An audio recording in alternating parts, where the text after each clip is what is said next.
Good morning, all of you. Myself, Dr. Amol D. Ada, Assistant Professor and Head of the Department, late Pushpati Patel Art and Science College, Risod. Now, today we are discuss the next lecture series topic is nothing but your air microbiology. Okay, we are firstly discuss the microbial interactions, and second B part of first unit semester 5th BSc final year HGBA University syllabus. B part is nothing but the air microbiology. Firstly, what is meant by air? Firstly, see the what is meant by air. How many number of different composition mainly present in the air. Why need the study of air microbiology? Now, today, period is nothing but the COVID-19, and today one of the most important role for transmission of microorganism from one place to another by air. Okay.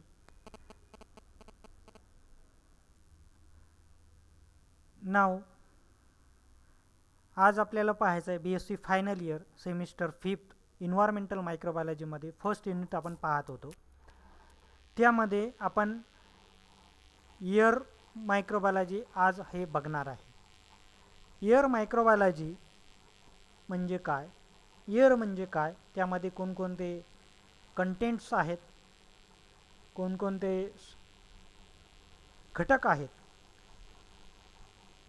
त्यानंतर कोणकोणत्या प्रकारच्या layer या ॲटमॉस्फिअरमध्ये या वातावरणामध्ये आपल्याला पाहायला मिळतात, आणि त्यामध्ये कोणकोणते प्रकारचे वेगवेगळे मायक्रो ऑर्गॅनिझम आहेत. या सर्व गोष्टीचा अभ्यास आपल्याला एअर मायक्रोबायोलॉजीमध्ये पाहायचा आहे. तुम्हाला असा प्रश्न पडला असेल की खरंच एअर मायक्रोबायोलॉजीचा अभ्यास एवढा महत्त्वपूर्ण आहे का? एअर म्हणजे काय, एअरमध्ये कोणकोणते घटक असतात, वातावरणामध्ये त्याच्या कोणकोणत्या लेअर प्रेझेंट्स आहेत, कोणकोणत्या लेअरमध्ये काय कंडिशन आहे, काय सिच्युएशन आहे, त्यामध्ये कोणकोणते मायक्रो ऑर्गॅनिझम प्रेझेंट असतात वेगवेगळ्या ॲटमॉस्फेरिक लेअरमध्ये, आणि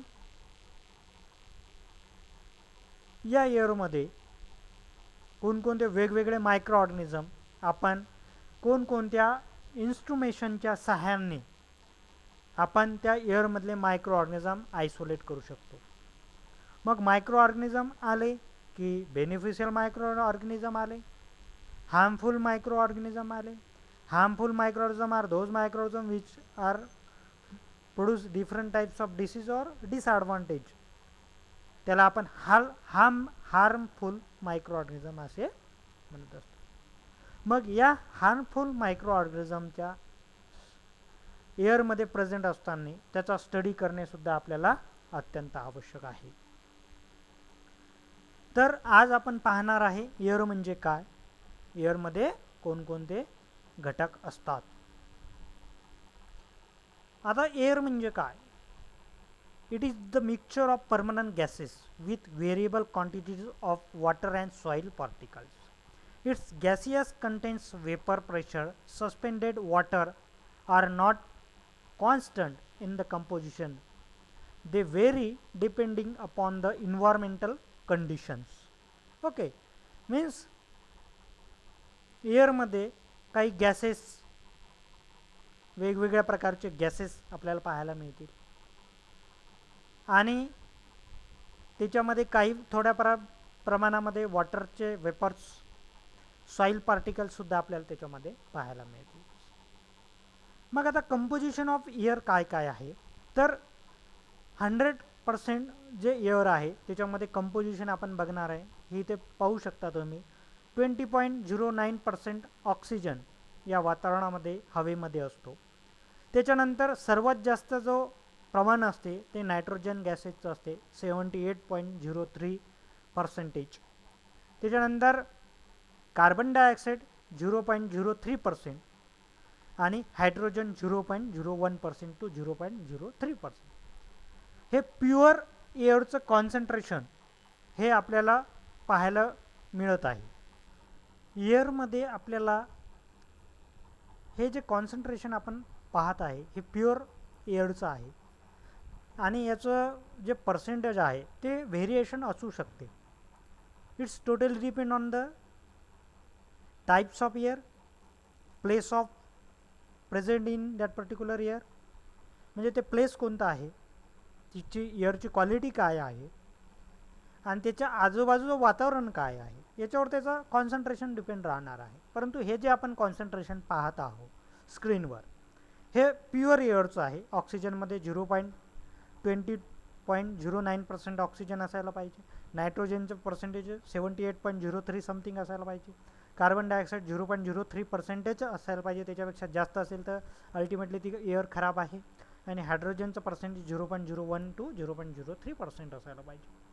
जर या एअरच्या कॉन्सन्ट्रेशनमध्ये जर कमी जास्त प्रमाणात आपल्याला वेगवेगळे घटक आढळले तर यावरून आपण असं म्हणू शकतो की ते एअरचं कॉन्सन्ट्रेशनमध्ये काहीतरी प्रमाणामध्ये कमी जास्त प्रमाणामध्ये आपल्याला ती एअर मिळत आहे, म्हणजेच ती प्युअर एअर नाही आहे असं आपण यावेळेस म्हणू शकतो. आता हे कॉन्सन्ट्रेशन झालं एअरचं. मग एअरमध्ये आता आपल्याला अभ्यास कशासाठी करायचा आहे एअर मायक्रोबायोलॉजीचा, तर याचे खूप सारे इम्पॉर्टन्स आहेत. ते आपण एअरची क्वालिटी चेक करणार आहे, ती एअर कोणत्या ठिकाणी आहे, त्या प्लेसमधली एअर चांगली आहे का नाही ते आपल्याला बघायला मिळणार आहे. त्या एअरच्या आजूबाजूला जे काही इन्व्हायरमेंटल कंडिशन्स आहेत त्या फुलफिल आहेत का नाही हे सुद्धा पाहण्यासाठी आपण एअर क्वालिटीवर आपण पाहू शकतो. त्या पर्टिक्युलर प्लेसमध्ये कोणतं मायक्रो ऑर्गॅनिझमचं प्रमाण जास्त आहे, म्हणजेच कोणत्या डिसीजचं प्रमाण जास्त आहे, म्हणजेच पब्लिक हेल्थ स्टेटस चेक करण्यासाठी सुद्धा याचं खूप सारं महत्त्व आपल्याला पाहायला मिळते. म्हणून आपण एअर मायक्रोबायोलॉजीचा अभ्यास आपण करणार आहोत. तर हे आपण कॉन्सन्ट्रेशन पाहिलं. आता नेक्स्ट आपण बघणार आहे की air it is a mixture of permanent gases with variable quantities of water and soil particle. आता याच्यामध्ये आपण पाहणार आहे एअरचे ॲटमॉस्फेरिक लेअर कोणकोणते आहेत. या वातावरणामध्ये त्याच्या लेअरच्या आपण विभागणी केलेली आहे आणि त्यानुसार त्या एअरच्या आपण लेयर्स ज्या आहेत त्या विभागलेल्या आहेत. त्या कोणकोणत्या आहेत ते पाहू. Describe the atmospheric and it's layer. The atmospheric consists of 79% of nitrogen, 21% of oxygen, 0.034% of CO2 or trace amount of some other gases. It is saturated with some amount of water vapors and some amount of soil particles, means dust. The atmospheric is divided into the three major regions which are as follows. Atmospheric layer divided into the three major categories. First one is the troposphere, second one is the stratosphere and third one is the ionosphere. आता troposphere म्हणजे काय आपण पहिल्यांदा बघणार आहे. It is the region nearest to the earth surface. It lies approximately up to the 1 to 16 kilometre from the surface of the earth and ends into the stratosphere. The region of the troposphere in the versatility of the stratosphere is called as tropopause. Troposphere हे सर्वात आपल्या अर्थ सरफेसवरचा जो भाग आहे त्याला आपण म्हणणार आहे ट्रोपोस्फियर. ट्रोपोस्फियरमध्ये अर्थपासून वरच्या भागामध्ये आकाशाकडे 1 ते 16 किलोमीटर अंतर जर असेल तर या अंतरातल्या ॲटमॉस्फेरिक लेअरला आपण म्हणणार आहे simply as a troposphere. No doubt earth पासून ही जी लेयर आहे ती स्टार्ट होत आहे. त्यामुळेच या लेयरमध्ये सॉईल डस्ट पार्टिकलचं प्रमाण जास्त असणार आहे, धुळीचं प्रमाण जास्त असणार आहे एअरच्या कॉन्सन्ट्रेशनमध्ये. सॉईल आले की तिथं नंबर ऑफ वेगवेगळ्या प्रकारचे pathogenic micro organism, harmful micro organism आले. त्याचं कॉन्सन्ट्रेशनसुद्धा आपण पाहायला त्याच्यामध्ये व्हेरिएशन येणारच आहे. मग troposphere is the layer in which such type of layer in which starting from the earth from 1 kilometer to 16 kilometer away in the atmosphere. Okay, या भागाला आपण म्हणणार आहे अर्थ पासून आकाशाकडे 16 किलोमीटर पर्यंत जो भाग राहतो त्याला आपण सिंपली म्हणणार आहे ट्रोपोस्फियर लेयर.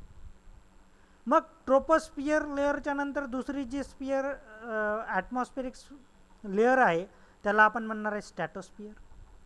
म्हणजे ट्रोपोस्फियरने स्टार्ट होणार आहे. अर्थ सरफेस ट्रोपोस्फियरला आहे 1 ते 16 किलोमीटर. त्याच्यानंतर चालू होणार आहे स्टॅटोस्फियर. आणि ट्रोपोस्फियर आणि स्टॅटोस्फियरला जो भाग वेगळा करतो त्याला आपण म्हणणार आहे ट्रोपोपॉज. त्याला काय म्हणणार आहे आपण? ट्रोपोपॉज. ओके, मग दुसरी जी लेयर आहे त्या लेयरला आपण म्हणणार आहे ॲटमॉस्फेरिक लेयरमध्ये स्टॅटोस्फियर. दुसरी जी ॲटमॉस्फेरिक लेयर आहे त्यांना म्हणणार आहे आपण स्ट्रॅटोस्फियर.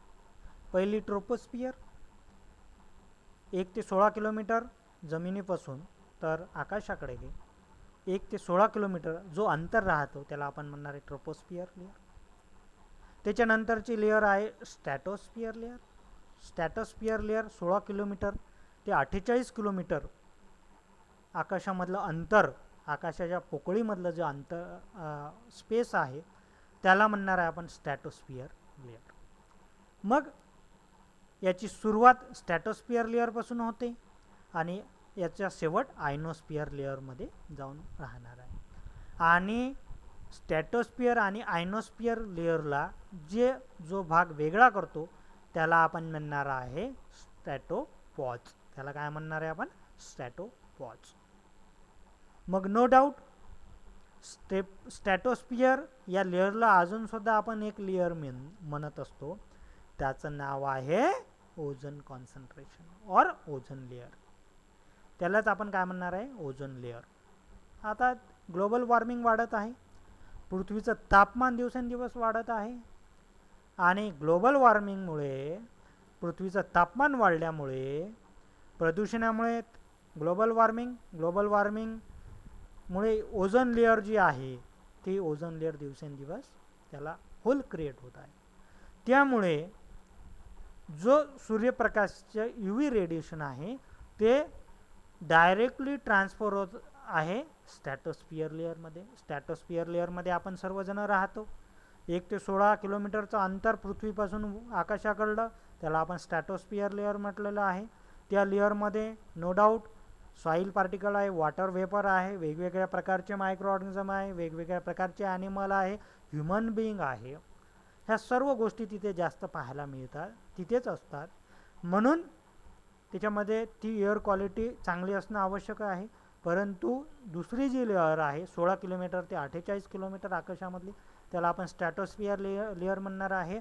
आणि 48 किलोमीटरच्या वरची जी लेअर आहे त्याला सिम्पली आपण म्हणणार आहे आकाशामधली आयनोस्फियर लेअर. पृथ्वीपासून 48 किलोमीटर अंतरावरचा नंतरचा जो भाग येतो त्याला आपण म्हणणार आहे आयनोस्फियर ॲटमॉस्फेरिक लेअर. पृथ्वीपासून 16 किलोमीटर ते 48 किलोमीटरचा जो भाग आहे आकाशामधला त्याला आपण म्हणणार आहे स्टॅटोस्फियर लेअर.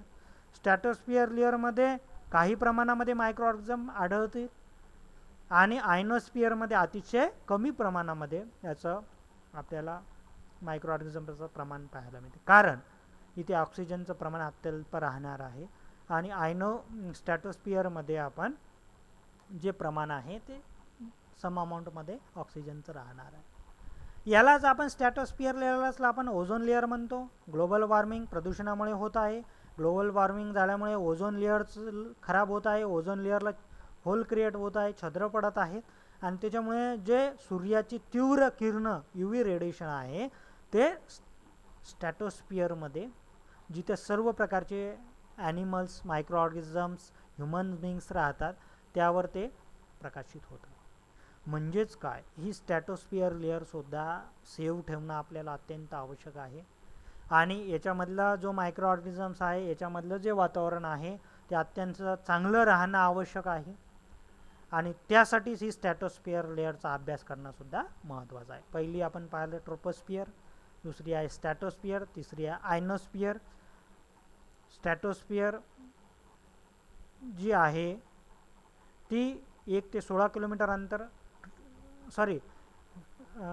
ट्रोपोस्फिअर जी आहे ते 1 ते 16 किलोमीटर अंतर, दुसरी स्टॅटोस्फिअर जे आहे ते 16 ते 48 किलोमीटर अंतर पृथ्वीपासून, आणि 48 किलोमीटरचा नंतरचा जो स्पेस आहे त्याला आपण सिम्पली आपण काय म्हणा आयनोस्फिअर लेअर. मग स्ट्रॅटोस्फिअर आणि ट्रोपोस्फिअर या भागामधला जो भाग वेगळा करतो त्याला आपण म्हणणार आहे ट्रोपोपॉज.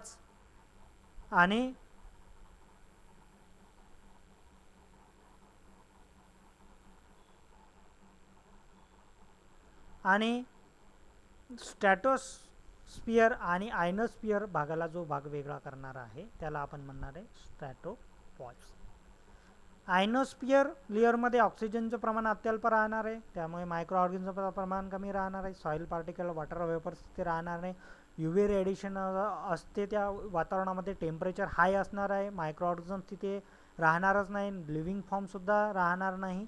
आणि असा जो भाग आहे त्याला आपण म्हणणार आहे simply as a ionosphere atmospheric layer. 3 लेअरचं आपण बघत आहे.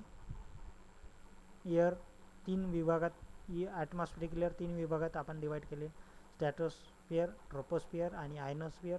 ट्रोपोस्फिअर 1 ते 16 किलोमीटर अंतर पृथ्वीपासून, 16 किलोमीटर नंतरचे अंतर 16 ते 48 किलोमीटर जे अंतर आहे पृथ्वीपासून त्याला आपण म्हणणार आहे स्टॅटोस्फिअर.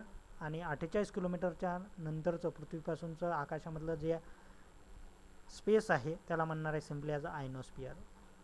आयनोस्फिअरमध्ये UV रेडिएशन राहणार आहे, हाय टेम्परेचर राहणार आहे, मायक्रो ऑर्गॅनिझमचं प्रमाण कमी राहणार आहे, न्यूट्रिशन तिथे मायक्रो ऑर्गॅनिझमला मिळणार नाही, त्याच्यामुळे सिम्पली लिव्हिंग फॉर्म तिथे राहणार नाही.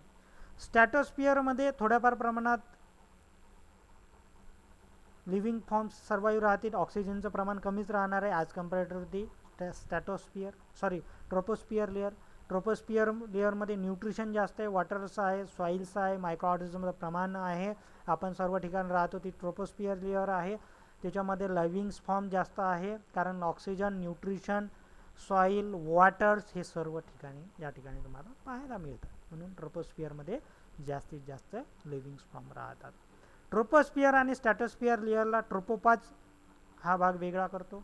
स्टॅटोपॉज आणि स्टॅटोस्फिअर आणि आयनोस्फिअर या लेअरला ॲटमॉस्फेरिक लेअरला आपण स्टॅटोपॉज हा भाग आपल्याला वेगळा करत असतो. तर हे सर्वच्या सर्व तिन्ही लेअर आज आपण पाहिलं. एअर म्हणजे काय, एअरचं कंपोजिशन काय आहे, त्याच्यामध्ये कोणकोणते घटक असतात, व्हेरिएशन काय, त्याचा इम्पॉर्टन्स काय आहे, आणि ॲटमॉस्फेरिक लेअरचे प्रकार किती आहेत. आता तुम्हाला असा प्रश्न पडला असेल की कोणकोणते फॅक्टर्स आहेत की त्या फॅक्टर्समुळे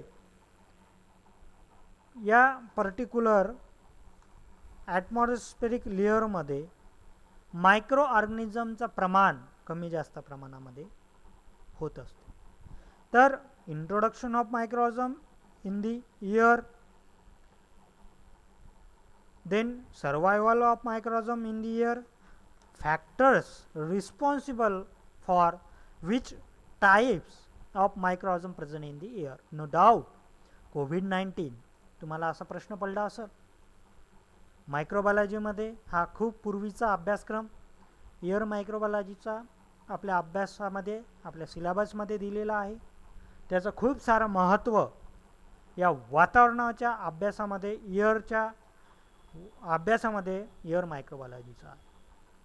मग एअर म्हणजे काय, त्याच्यामध्ये कोणकोणते घटक असतात, म्हणजे कंपोजिशन ऑफ एअर काय आहे, त्याच्या ॲटमॉस्फेरिक लेअर त्याच्या कोणकोणत्या भागामध्ये आपण डिवाईड केलेल्या आहेत, आणि त्याचं इम्पॉर्टन्स काय आहे, मी आत्ताच सांगितलं की मायक्रो ऑर्गॅनिझम एअरमध्ये प्रेझेंट राहतात, ते इझिली ट्रान्सफर होतात. मग हार्मफुल मायक्रो ऑर्गॅनिझम असेल तर डिसीजसुद्धा ट्रान्सफर होणार, आणि डिसीज ट्रान्सफर होत असेल तर हेल्थ पब्लिकेशन डिस्ट्रीब्युशनसाठी, हेल्थ स्टेटस मेंटेन ठेवण्यासाठी एअर मायक्रोबायोलॉजीचा, त्या हवेचा अभ्यास करणंसुद्धा तेवढंच महत्त्वाचं आहे. मग introduction of microorganism in the air, survival of microorganism in the air, types of microorganism in the air, and which instrumentation means which types of instrumentation analysis of air, हे सुद्धा तेवढंच महत्त्वाचं आहे. तर पुढच्या लेक्चरमध्ये आपण पाहणार आहे की survival of microorganism in the air. Okay, आता survival of microorganism in the air मध्ये तुम्हाला फॅक्टर्स कोणकोणते रिस्पॉन्सिबल आहे त्या पर्टिक्युलर ॲटमॉस्फेरिक लेअरमध्ये मायक्रोऑर्गॅनिझम प्रेझेंट राहणार. मग पहिला जो फॅक्टर्स आहे ते आहे ह्युमिडिटी. ह्युमिडिटी म्हणजे water vapour.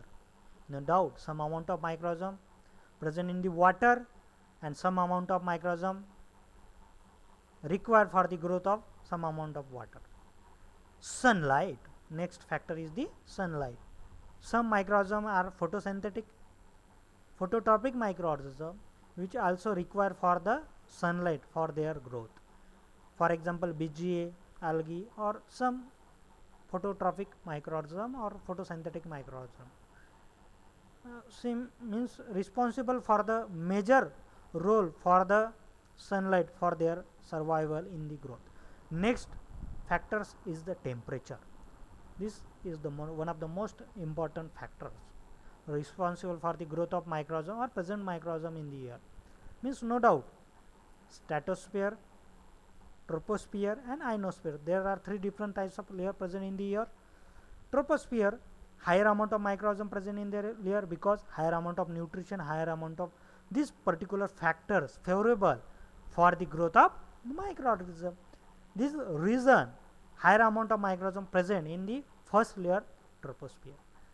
Then second layer is nothing but the stratosphere layer. Stratosphere layer 16 to 18 kilo. Ozone layer, ozone concentration present in that particular layer. No doubt some amount of oxygen is trace, some amount of this factor also minimum amount present in that particular layer. This is the reason behind microorganism present in that particular layer also very few amount.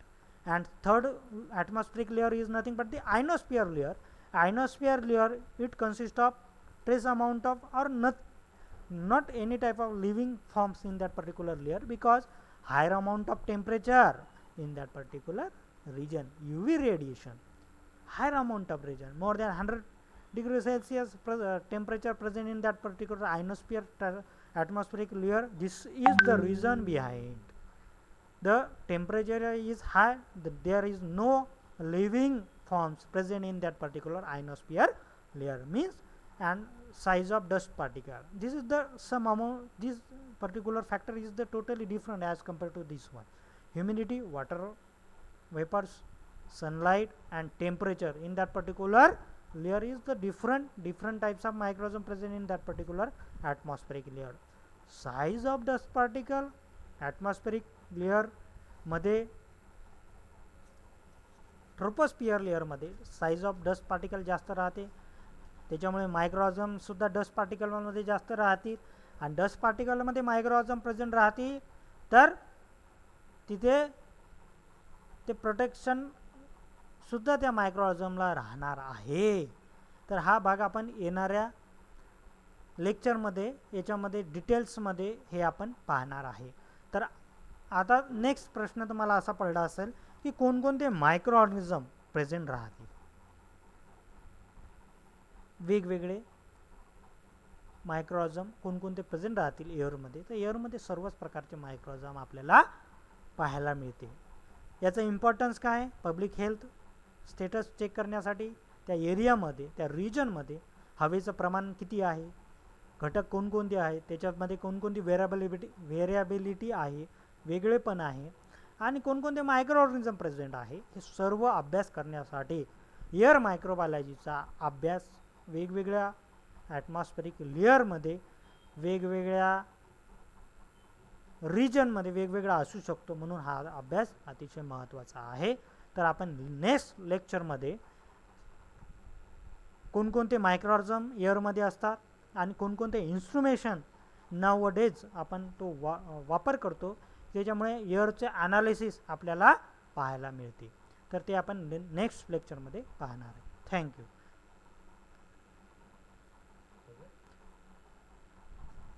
या video लेक्चरच्या माध्यमातून मी स्वर्गीय पुष्पादेवी पाटील कला व विज्ञान महाविद्यालय रिसोडच्या BSc final इयरच्या सर्व विद्यार्थ्यांना विनंती करेन की आम्ही हे सर्व व्हिडिओ लेक्चर सिरीज आपल्या ग्रामीण भागातल्या विद्यार्थ्यांसाठी होतकरू विद्यार्थ्यांसाठी आम्ही हा संपूर्ण सिलेबस आमच्या पद्धतीने आम्ही ऑनलाईन व्हिडिओ लेक्चर सिरीजच्या माध्यमातून तुमच्यापर्यंत घेऊन येत आहोत. निश्चितच महाराष्ट्र शासनाने विद्यापीठाने काही दिवसापूर्वी आम्हाला तशा प्रकारचे निर्देशसुद्धा दिले होते, परंतु आमच्या ग्रामीण भागातला विद्यार्थी कोणत्याही प्रमाणामध्ये मागे राहिला नाही पाहिजे. हा आमचा प्रमुख उद्देश असून जेवढ्या विद्यार्थ्यांना शक्य असेल तेवढ्या विद्यार्थ्यांनी हे ऑनलाईन व्हिडिओ लेक्चर करावे, जेणेकरून त्यांचा सिलेबससुद्धा पाठीमागे राहणार नाही, त्यांच्या कन्सेप्ट क्लिअर होतील आणि निश्चितच त्यांच्या अभ्यासामध्ये त्यांना अभ्यास करण्यासाठी त्यांना मदतगार होईल. तरी मी या माध्यमातून सर्व विद्यार्थ्यांना विनंती करेल की शक्यतोवर होईपर्यंत तुम्ही व्हिडिओ लेक्चरच्या माध्यमातून सिलेबसचा अभ्यासक्रमाचा जरूर अभ्यास करावा. धन्यवाद.